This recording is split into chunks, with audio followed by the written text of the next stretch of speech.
मतलब भाई सीधी-सी बात है, जब बंदे को चाटा पड़ता है, जब बंदा प्रॉब्लम में फँसता है, तब उसको एहसास होता है, तब उसको फ़ील होता है कि यार मैंने अपने लुक्स पे काम क्यों नहीं किया, अपने स्किल पे काम क्यों नहीं किया, जिसके थ्रू मुझे पैसे मिल सकते थे, अपने कम्फर्ट ज़ोन को क्यों नहीं छोड़ा और मैंने अपने आप को दूसरों से कंपैरिज़न क्यों किया, अपने आप को खुद से कंपैरिज़न क्यों नहीं किया। तो ये वीडियो उनके लिए है जिनकी एज 16, 17, 18, 19 या 20 साल की है। तो भाई ये 4 लाइफ लेसन मैं तुम्हें बताने वाला हूँ जो तुमने बहुत लोगों के मुँह से सुना होगा, लेकिन तुमने इसको जस्ट कंटेंट समझ के इग्नोर कर दिया होगा या सेम बंदा बोल रहा है इसको समझ के इग्नोर कर दिया होगा। ये जो 4 लाइफ लेसन है ये मैंने अपनी लाइफ में सीखा है, जो भी मेरी एज है 17-18 साल जो भी है, मैंने इस एज में सीखा है तो मैं चाहता हूँ तुम भी इस एज में सीख लो ताकि तुम्हें बाद में जाकर रिग्रेट ना हो। ये बात मुझे पहले एक्सेप्ट कर लेनी चाहिए थी, ये बात मुझे पहले समझ लेनी चाहिए थी। तो चलो स्टार्ट करते हैं। नंबर 1 भाई तुमने एक रील ज़रूर देखी होगी। जो एक बंदा ट्रेन पे सफ़र कर रहा होता है और उसके पास आईफ़ोन होता है, लेकिन उसका लुक्स और पर्सनैलिटी कुछ ऐसी होती है कि लोग उसके आस-पास जो बैठे होते हैं, उस पे शक करने लगते हैं और उसको बोलने लगते हैं कि ये फ़ोन इस बंदे का नहीं है। तो उस बंदे ने आईफ़ोन ले रखा था, तो उसके आस-पास जो बैठे थे, वो सारे बोलने लगे कि इस बंदे ने फ़ोन चुराया है।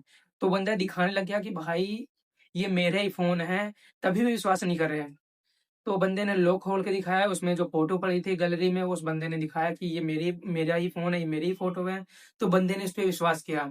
इस बात को बताने का, इस इंसिडेंट को बताने का मेरा मेन मकसद यही है कि भाई लुक्स मैटर करते हैं। अब आते हैं दूसरे पे। जैसे भाई लुक्स मैटर करते हैं, वैसे पैसा मैटर करते हैं। तुमने देखा होगा कहीं भी जाते हो तुम्हें 2 कैटेगरी के लोग मिलते हैं। एक वो लोग जो लाइन लगाते हैं, एक वो लोग जो एक सीधे चले जाते हैं कि अगर तुमने अपने स्किल पे अपने आप पे काम कर लिया, अपने गोल्स पे काम कर लिया, तो भाई तुम भी उसी कैटेगरी में आ जाओगे। लेकिन अगर तुमने अभी हल्के में ले लिया, अगर तुमने सोचा कि भाई अभी मेरे पास बहुत टाइम है, ऐसा है, वैसा है, अभी तो तुम ये सोच रहे हो, लेकिन जब तुम्हारे ऊपर घर की ज़िम्मेदारी है, घर की रिस्पॉन्सिबिलिटी पड़ेगी, तब तुम्हें समझ आएगा कि भाई मुझे ये टाइम रहते कर लेना चाहिए। तो मेरा यही बताने का मतलब है कि भाई अगर तुम समझते हो, अगर तुम्हें पता है कि भाई मनी मैटर करता है, बहुत लोग बोलते हैं कि भाई पैसे सब कुछ नहीं कर सकता, जो पैसे-पैसे बोलते रहते हो।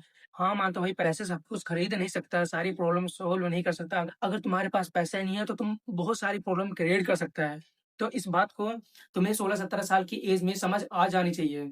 और ये वीडियो देख रहे हो तो तुम भाई बहुत लकी हो कि तुम इस वीडियो के थ्रू ये लेसन सीखने को मिल रहा है। अगर तुम सीख रहे हो, एक्सेप्ट कर रहे हो तो भाई कांग्रेचुलेशन, तुम मैच्योरिटी एक लाइन पे आ चुके हो। फिर तीसरे नंबर पे भाई आजकल मैंने यही देखा है, बंदे के पास अगर एंड्रॉयड फ़ोन है, तो अगर उसके सामने वाला बंदा आईफ़ोन लेके खड़ा है, तो बंदा वो सोचेगा, उसकी एक्सपेक्टेशन बढ़ जाएगी, यार मेरे पास एंड्रॉयड फ़ोन है, उस बंदे के पास आईफ़ोन है।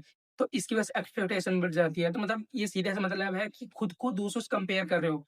क्यों कर रहे हो भाई तुम खुद को दूसरों से कंपेयर? तुम्हें ज़रूरत ही नहीं है तुम्हें किसी और से कंपेयर करने की। भाई देखो, सबका टाइम, सबका रनिंग स्पीड सबका अलग होता है।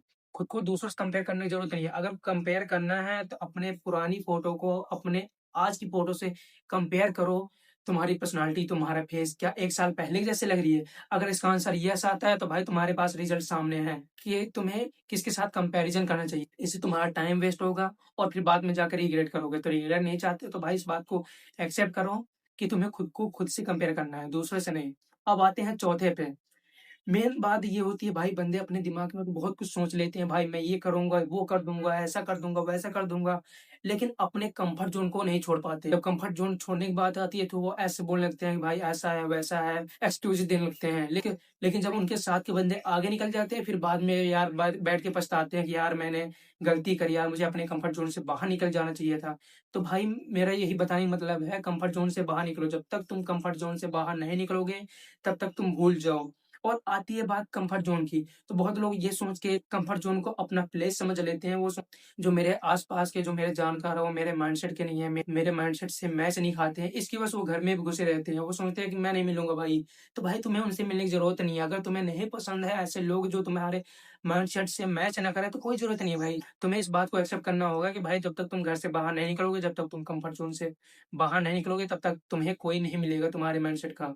घर पे कोई तुमसे मिलने नहीं आएगा भाई, तुम मेरे माइंडसेट का आजा बैठ के बात करते हैं। जब तक तुम स्ट्रेंजर से बात नहीं करोगे, तब तक तुम्हारा कुछ नहीं सूझता। तो भाई कम्फर्ट ज़ोन को छोड़ो, और जो मैंने ये 4 लाइफ लेसन बताए, ये भाई बहुत ज़्यादा ज़रूरी हैं।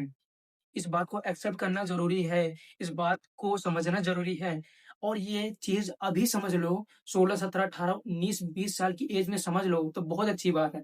नहीं तो आगे जाके बस भाई रिग्रेट होता है। ये जो लाइफ लेसन है, ये मैंने अपने आस-पास के लोगों में, अपने खुद के साथ देखा है, तो मैं तुम्हारे साथ शेयर कर रहा हूँ। मैं नहीं चाहता था कि यार मेरे जैसे जो लोग हैं, जैसे मैं 18 साल में मुझे समझ आई तो तुम्हें इतने ऐज में समझ आए। मैं चाहता हूँ कि तुम अगर 15 साल की ऐज में ये वीडियो देख रहे हो तो तुम्हें समझ आ जानी चाहिए और इस बात को एक्सेप्ट कर लेनी चाहिए कि ये जो मैंने 4 चीज़ें बताई है, ये लाइफ लेसन एक टाइम पे अगर तुमने एक्सेप्ट कर लिया तो ठीक है, नहीं तो एक टाइम पे तुम्हें खुद ही तुम्हारी लाइफ सिखा देगी कि हाँ भाई, ये बंदा सही बोल रहा था।